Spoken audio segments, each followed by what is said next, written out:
Hi everyone, and thanks for being with me. Being me, you're not me. Look, sorry, there's a bit rushed. I have decided that I'm going to do a live feed today, even though I do have another appointment at 3 o'clock this afternoon.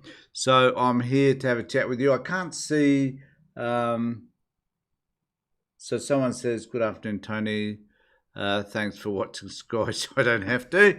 Yes, it's exactly what I do. And I can't see this on friggin' my uh, YouTube thingo, but nevertheless, I'm assuming it's going through. Let me know if it isn't. But at the moment, it seems to be working. Okay, so I've got lots of things to talk about today, but I can't do it very long because I actually have to leave at 1:30. It's now just past 1 o'clock our time. So I hope that you can join me for the brief time that we've got here. I'll try and deal with as many comments that you make as I can, but and I must confess, I'm a little bit disorganized. I've sent out two videos already this morning. Oh, it's all good. Thanks, Christopher. I appreciate that. Because I have been so determined to not inundate people with videos, but to, I guess, develop my subscriptions. Which reminds me, before I forget, don't remember to subscribe. Do remember to subscribe. Oh God, I'm not having a good day as it turns out. I've just been so busy. But please remember to subscribe to my channel. Ring the bell for further notifications. Do what you need to do in order to help me out, because it does help me out. I'm heading towards 10,000 subscribers, and I plan to reach that by next month. Or next month. So join with me, because it's a lot of fun. I must confess, producing these videos for you, and I enjoy the process, and I certainly enjoy the support, and I enjoy the comments. I really do, and I enjoy the fact that you, a whole range of you, have comments with each other about something that somebody may have raised, and please, I do ask that you keep the comments. I don't know, tone them down sometimes for some people. Please don't call me names. I find that really unhelpful. Look, you can call me certain names, but some of the language that some people are using is a little bit over the top. But I guess that's your prerogative. I do not generally delete somebody unless they are either anti-Semitic or they're racist in some form. I will delete you on those occasions. What I wanted to start talking about today, and I've got a few things up here to have a conversation about, and that is about where the Liberal Party are going. Now, the Liberal and Nationals seem to spend most of their time shooting each other in the foot, and they don't seem to be able to develop some sort of coherency whatsoever in relation to policies. So what the question I really should be asking, I probably should have put this up as a question there, but do we think that the Liberal Party is diminishing to a point whereby it'll be completely irrelevant? Are we thinking now that One Nation are going to take over from where the Liberal Party left off? I've got so many questions about all of this. Is the Liberal Party likely to diminish to the point whereby it is just so insignificant, no matter what they say, it won't mean anything? Does that mean then that One Nation will take the role as being the official opposition to the Albanese government? And what would it mean if Albanese became well, not Albanese, but if Pauline Hanson became so significant that the policies that she expounds are going to become kind of mainstream discussion points? Because the issues that have been Pauline Hanson's have been mainstream discussion points since 1996, since she had a go at Asians. Pauline Hanson has not changed her perspective whatsoever. And the other thing that interests me about Pauline Hanson and One Nation is that One Nation is Pauline Hanson. At least we could say with other political parties that there is some discussion within the party about the things that they need to be saying and doing that have relevance to the public. But with Pauline, I think that whatever she says goes. I don't think anybody is prepared to challenge her. I don't know whether Barnaby Joyce has even the guts to be able to challenge her about some of her decisions. But do you think that the notion around immigration is going to be so profound that, in fact, it's do you think that those discussions around immigration are going to take hold to the point whereby it becomes such a dominant discussion point within the community? Because one of the things that I've noticed that I think we really need to be aware of is that the Labor government have cut down on, there's a couple of things here. Labor government have cut down on the immigration. We did have a boost. This is what a lot of people seem to be confused about, is we did have a boost after COVID because we simply didn't have anybody coming to Australia during that period. So once COVID had finished, there was a boost. It was needed. We needed it for people to construct homes. We needed it for professionals to come into Australia.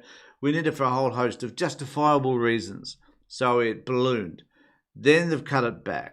And it's now sitting at about 180,000, I think, per year.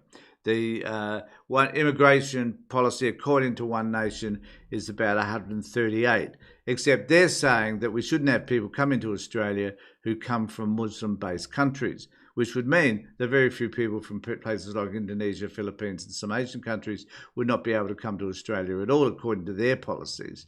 So their policies are distinctly racist in nature and certainly anti-Muslim, no matter who you are. So this is the other thing I think we need to be wary of, that if you're a Muslim or have a different non-Christian belief, let's put it that way, then are you likely to be banned by someone like One Nation?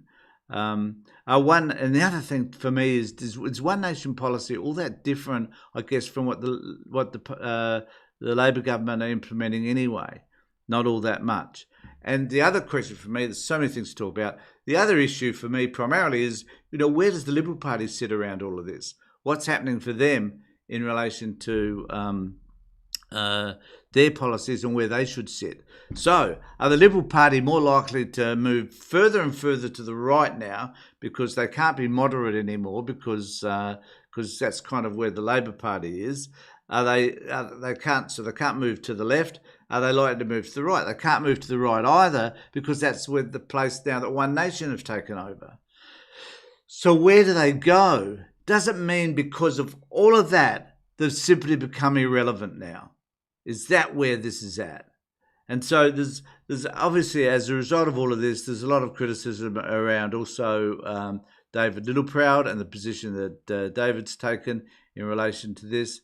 And there's an article in the Sydney Morning Herald, which I'll bring up now. Littleproud might save his job, but not for long. So this is a great example of someone shooting themselves, not in their foot, but all over their bloody body. Just a week ago, a furious David Littleproud took the Nationals out of the coalition and declared, "We cannot be part of a shadow minister under Susan Lee." Now, this is a point I've made over and over again and have done for years, and that is that the Nationals hate the Liberals. Absolutely do. When my father was in politics about 40, 50 years ago, this was a claim he often made, and he was a die-hard Liberal. So they don't like each other, and now, David Littleproud's come out. Now, I just want to make this point. How undiplomatic is it for him to say what he did about Susan Lee? So he will not be in a shadow minister. So he's making this statement about dispensing with her entirely.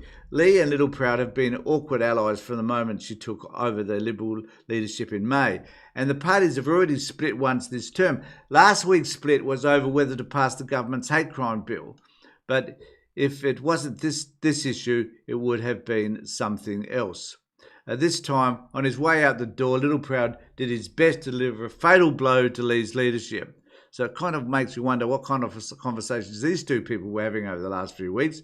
Instead, his manoeuvring has blown up in his face, and Colin Boyce, someone we do not know, as I said, a little-known Queensland backbencher, has challenged for the national leadership. Now, my guess is that he's done that so that it will create a spill, and therefore maybe some other people will jump into the breach. Who knows?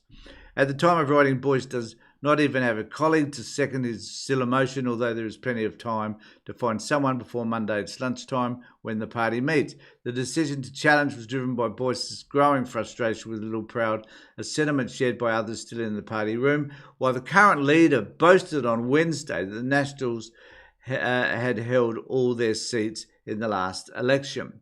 So, what do we have here? We have the Liberal Party split because that they're also discussing Susan Lee and Witherspoon and Andrew Hastie and others are trying to fill that gap. So they're broken. In the meantime, on the national side of things, they've got people criticising David Littleproud simply because David has called for or told them that they can't sit in the shadow ministry with Lee as leader, and he wants her out. And on the national side, they're all wanting some of them are wanting Littleproud out because of the way he botched the whole thing and has had a go at Lee. So the place is a mess. And sitting on the outside of all of this happens to be One Nation licking their chops. On the other side, we've got Albanese sitting there thinking, God, this is beautiful to watch.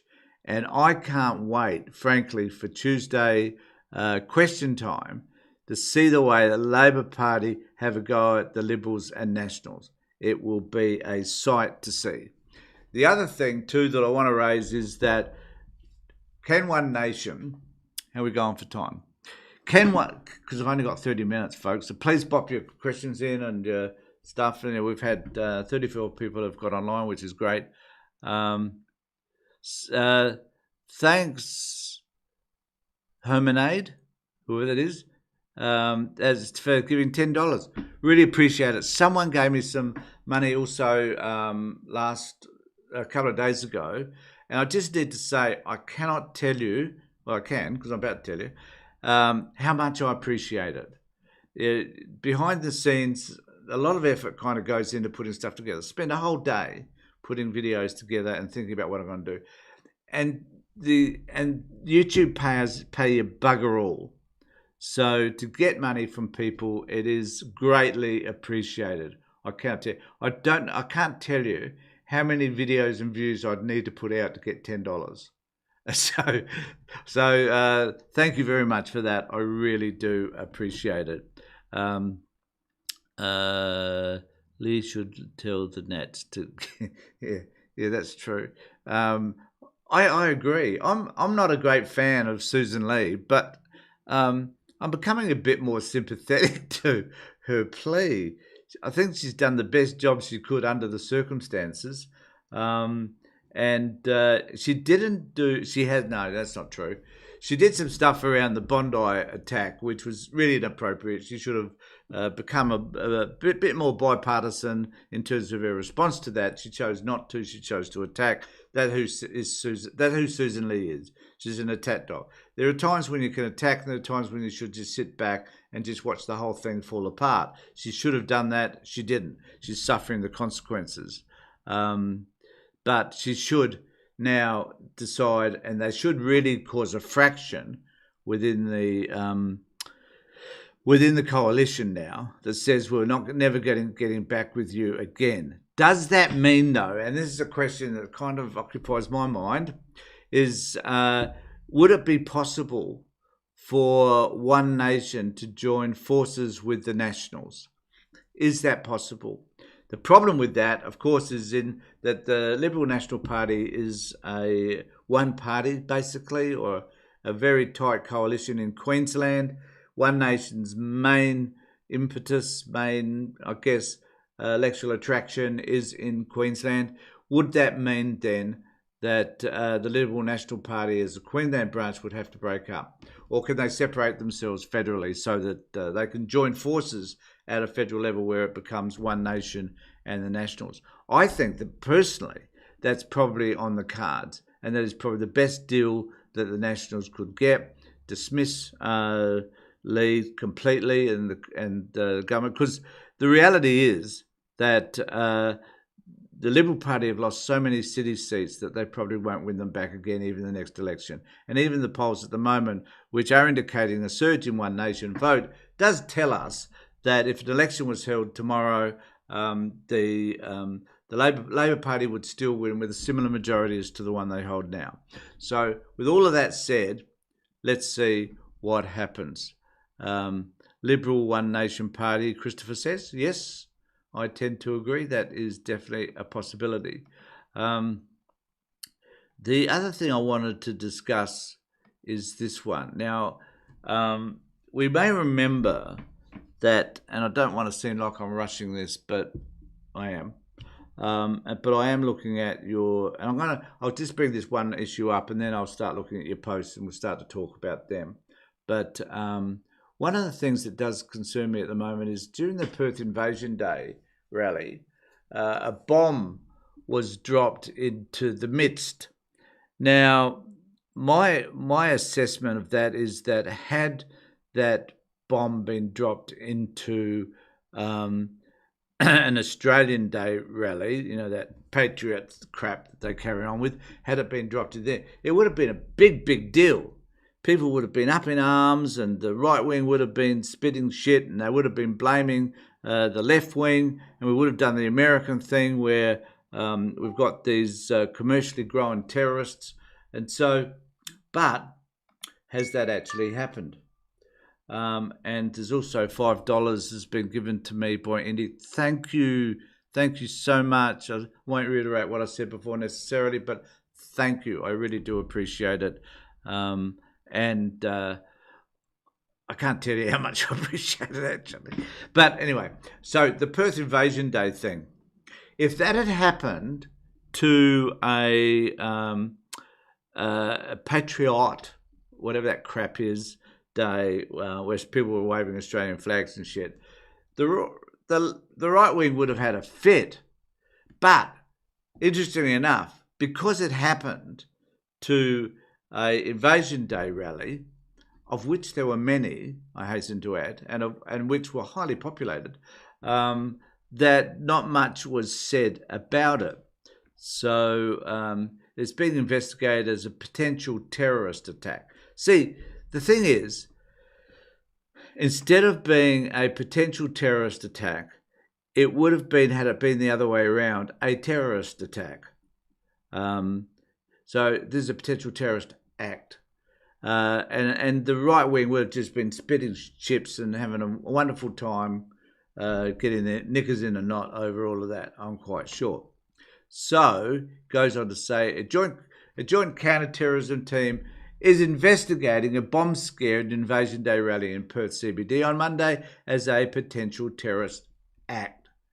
Okay. A 31-year-old man from Perth North, who cannot be named for legal reasons, blah, blah, blah, appeared in court on Tuesday, accused of making an improvised explosion hurled into the crowd at a rally protest in WA. Thousands of people gathered in Forest Place in Perth city centre to attend the event, which had to be evacuated after a number of other member of the public told attending police officers something had been thrown from the terrace of the Myer building overlooking the rally. Rally organisers and politicians, include WA Greens MLC Sophie McNeill, had urged police to further investigate the incident as potential terrorism. Why? I don't understand why they had to ask them to do that. Why wouldn't the police just do that as a matter of being sensible, I guess? Late on Wednesday, the West Australia Joint Counter-Terrorism Team comprised WA Police, Australian Federal Police, the Australian Security Intelligence Organisation, confirmed it was investigating the incident as a potential. So that was Wednesday, happened on Monday. And so why weren't they jumping on this earlier? The WA JCTT investigation is ongoing and further charges have not been ruled out. It comes after WA Police defended the action of officers after facing criticism of their response to the alleged attempt bombing.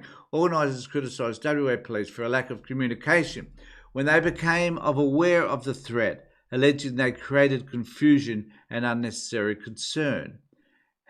I don't quite understand how that happened, but nevertheless. However, a WA police spokesperson said, Officers had been placed in a difficult position on Monday and had to prioritise public safety. I don't know what people exactly expected them to do, but nevertheless, I guess they did ostensibly the right thing by keeping people safe. The Western Australian Police Force's decision to evacuate Forest Place during the Invasion Day rally was made in response to a potential mass casualty threat. I guess the issue there is that people were cleared away from this rally. So the person who threw the device created a situation whereby they interrupted the rally.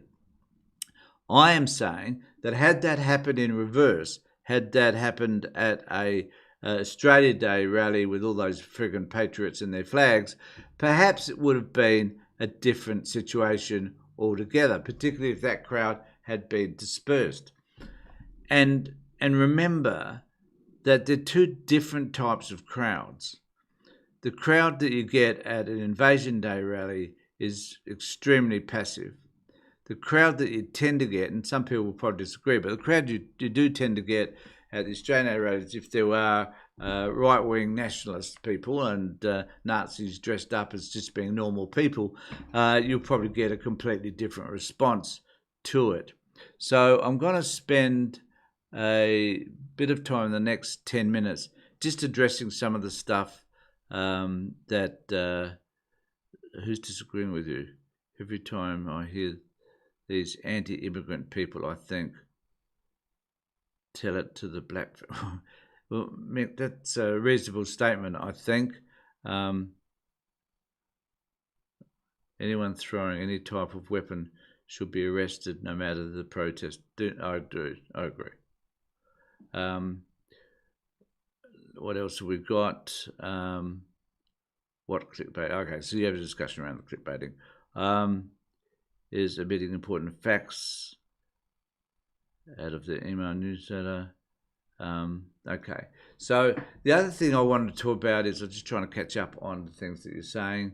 Now, the other one, just in closing, that I've got, because I've only got 8 minutes or so left. I'm sorry about that, folks. I love these live feeds. I wished it was 3 o'clock and we could talk for an hour or so.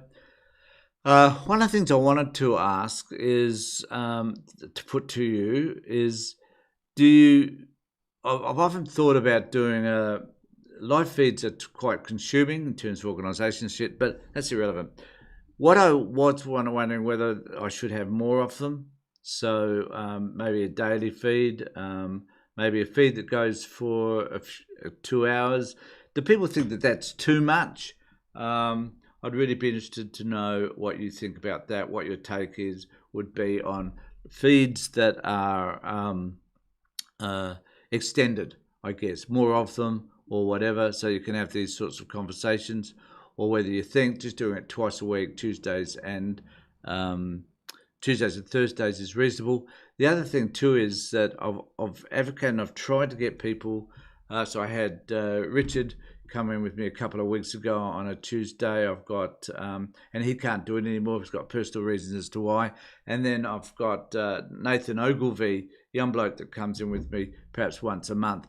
I would like to have more people share the opportunity to be able to have conversations with me about politics. I would like, young or old, I guess it doesn't matter. I'd like some more younger people get on board so that we could have conversations with them about their issues. So if you're interested in politics and you'd like to have a discussion with me about some of these issues, then you can contact me at this address. I'll just punch this in. So you can,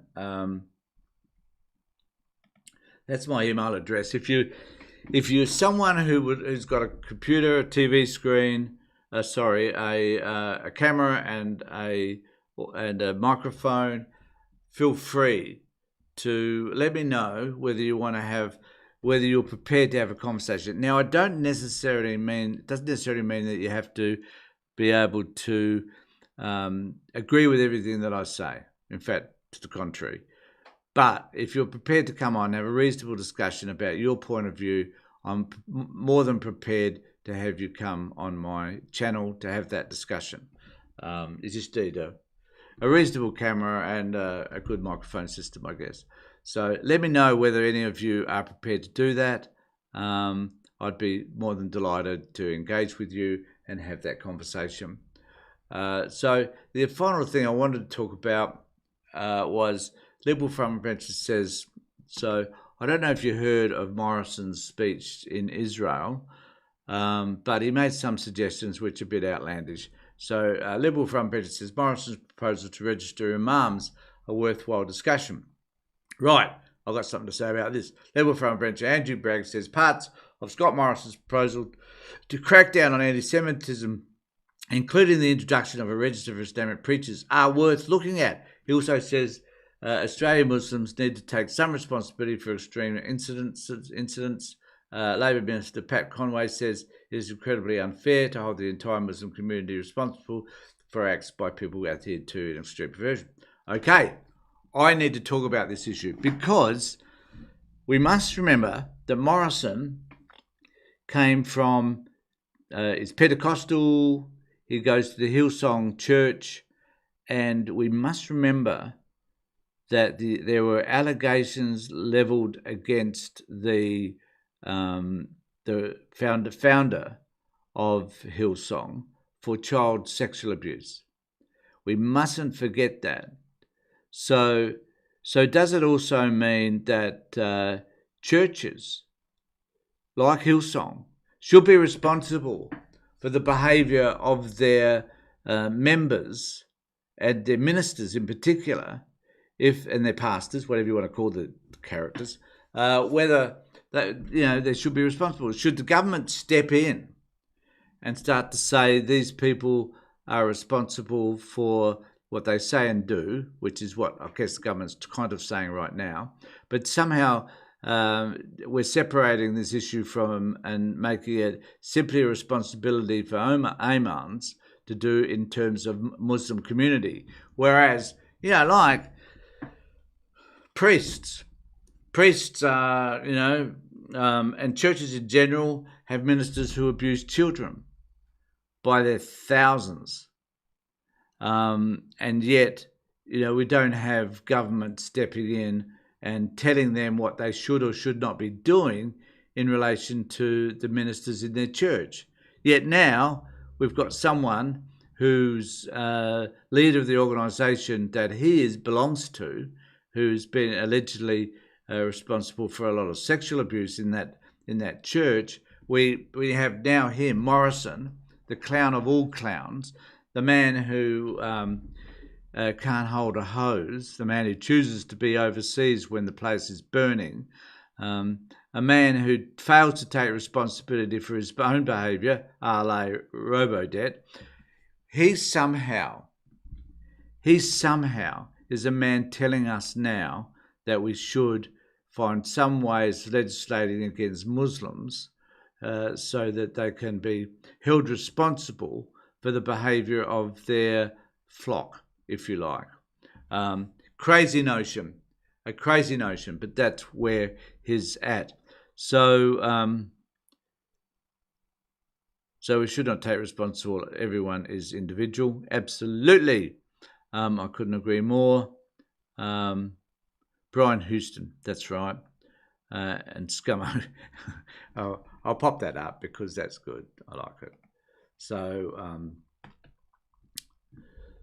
it says Brian Houston, that's right. And Scummo were friends. They were mates. And so, it really interests me how people like ScoMo and others, John Howard is another one, completely irrelevant to today, but somehow they get a platform in which they could spout their narrow-mindedness. Just blows me away. I find it absolutely unbelievable. So, look, folks, this has been a short one. We've had a lot of people come on, and I do apologise that it's only half an hour today, but I have to get to the airport to pick up my daughter. So, thanks, everybody, for being here. Really do appreciate it. Remember, and I do keep stressing this, I'm trying to make 10,000 subscribers by the end of next month. You can help. If you're not already subscribed, please subscribe. My wife said to me, stop begging. But the point is that it just does help me a great deal if you do subscribe and share my videos and like them and all that sort of stuff. Okay, thanks everybody. Take care.